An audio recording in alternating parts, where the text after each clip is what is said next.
নমস্কার বন্ধুরা, সন্ধ্যা রান্নাঘরে আপনাদের স্বাগত। আবারও চলে এসেছি নতুন একটা রেসিপি নিয়ে। আজকের রেসিপি সুন্দরী কাঁকড়ার ঝাল। দেখুন বন্ধুরা, এখানে আমি 500 সুন্দরী কাঁকড়া নিয়েছি।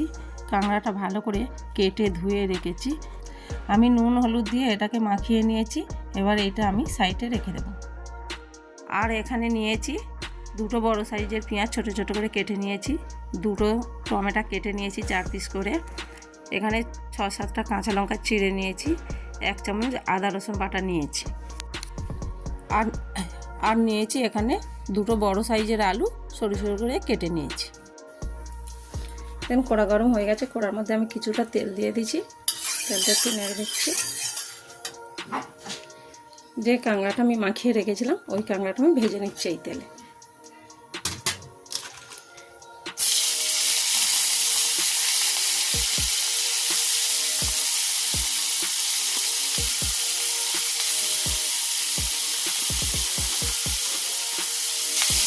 কাঁকড়ার দাঁড়াগুলো আমি দিলাম না, ওটা কষার সময় দিয়ে দেবো। এবার ভালো করে উল্টে পাল্টে লাল লাল করে ভেজে নেব।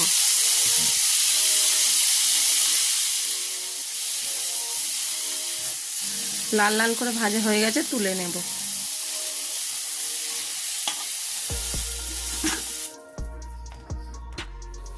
এবার আমি ওই কড়ার মধ্যে কিছুটা তেল দিয়ে দিচ্ছি।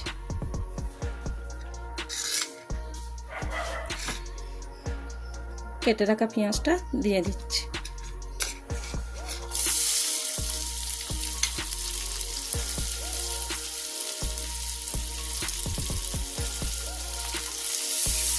পেঁয়াজটা লাল লাল করে ভেজে নিচ্ছি।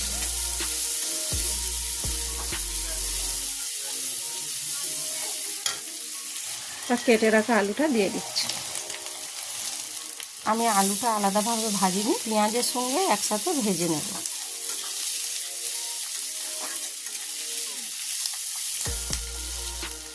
পেঁয়াজ আলুটা হালকা ভাজা ভাজা হয়ে গেছে। এবার দিলাম 1 চামচ আদা রসুন বাটা, দিয়ে নাড়াচাড়া করে ভেজে নেব।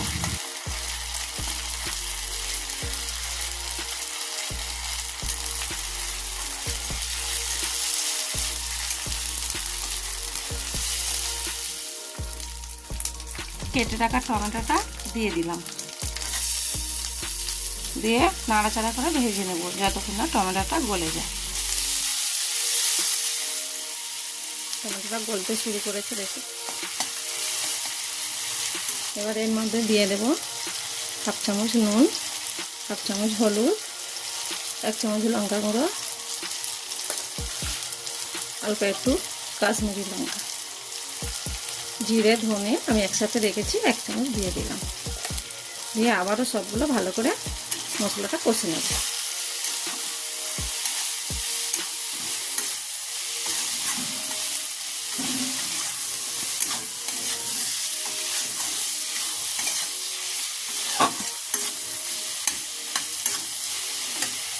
অল্প একটু জল দিলাম,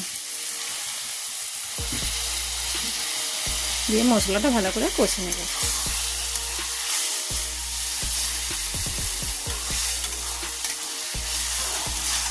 যে কাঁকড়ার দাঁড়াটা হলুদ নুন মাখিয়ে রেখেছিলাম ওটা দিয়ে দিচ্ছি, দিয়ে আবারও ভালো করে কষে নেব।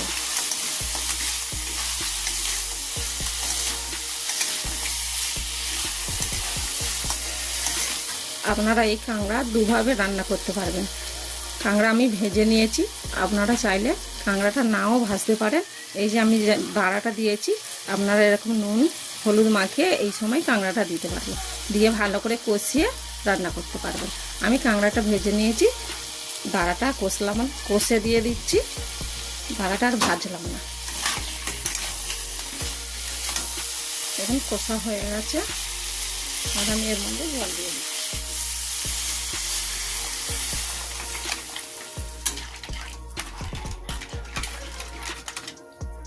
এই যে লঙ্কাটা কেটে রেখেছিলাম এই লঙ্কা আমি ওপর থেকে দিয়ে দিচ্ছি। ওই থালা চাপা দিয়ে দিচ্ছি। 5 মিনিট চাপা দিয়ে রাখবো। 5 মিনিট হয়নি, আমি খুলে দেখছি। এখন ফুটে গেছে। এর মধ্যে ভেজে রাখা কাঁকড়াটা দিয়ে দিচ্ছি।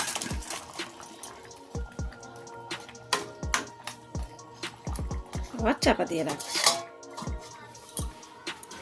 দেখুন বন্ধুরা 5 মিনিট হয়ে গেছে, আমি খুলে দেখছি।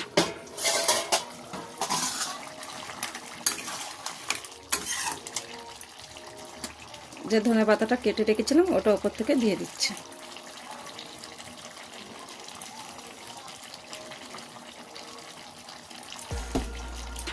আমি গরম মশলা দিলাম না, যেহেতু গরম মশলা ধনে পাতা দুটো একসাথে দেবো না, এতে কাঁকড়ার গন্ধটা চলে যাবে।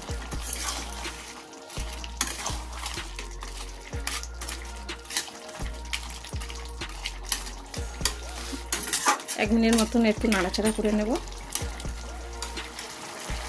কাঁকড়ার ঝাল আমার তৈরি, আমি এবারে ঢেলে নেব। দেখুন বন্ধুরা, আমাদের কাঁকড়ার ঝাল তৈরি। আপনারা অবশ্যই একবার বাড়িতে বানিয়ে খেয়ে দেখবেন। আর আমার ভিডিওটা যদি ভালো লেগে থাকে কমেন্টে জানাবেন।